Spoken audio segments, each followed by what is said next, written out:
Good morning, everybody. Thank you for being here today. Appreciate you taking a few moments, if you will.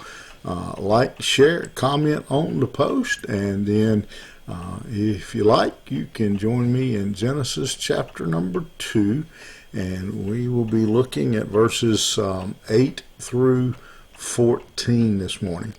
And as we do that, I'm not going to read all these verses. I'm going to kind of reference back to them. But for the sake of time this morning, I'm not going to read such a long passage. I'm going to read verse 8 because it's really kind of how everything else comes to be. He says, "And the Lord God planted a garden in Eden in the east, and there he put the man whom he had formed." God creates a garden, he says. We know about that. This is just really kind of a summary, if you will. It's really just a synopsis of everything that's happened up to this point. That God planted a garden, he put a man in it.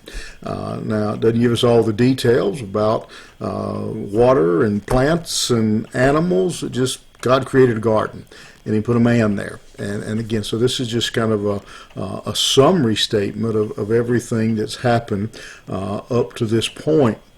And it tells us that when he created that garden, he put his man in it. And when he put him there for a reason. He put him there for a purpose. In that garden, man had, he had a job. His job was to take care of this garden. He was to look over this garden. So even before he has Eve, he's got a job, he's got a place to live, he's got food, he's got a relationship with God, he's got all these things, and then ultimately he would have a spouse in Eve. And so Adam has a particular role to fill. And I've mentioned this several times so far in the book of Genesis, and it's just one of those things that to me, anyway, particularly stands out, and that is how God has a definite plan, an order, a system that he is establishing here. That is not a random, well, I'm just going to put this man in the garden and see what happens. It wasn't, I'm just going to throw this tree down and see what grows. Again, it wasn't, I'm going to turn these animals loose and see which one.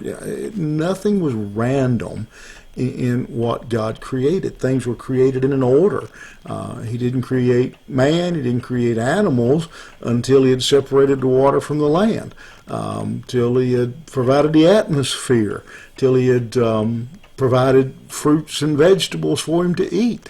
And so everything was done, laid out and planned, including Adam's role in all of this. And I may be stretching the analogy a tad, but well, just forgive me, I guess, and you can make you a video and teach on Genesis if you'd like.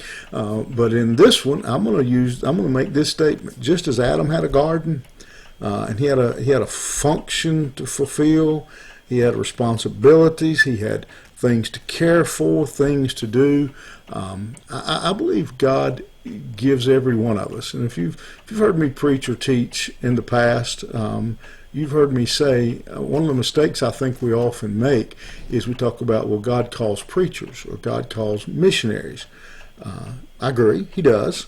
But I believe God calls school teachers, and I believe God calls shoe salesmen, and I believe God calls cafeteria workers. He gives each one of us a garden.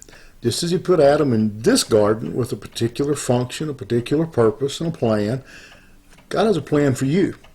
Wherever you are, you may be retired, you may still be working, I don't know. But I do believe God has a mission. He has a garden for you.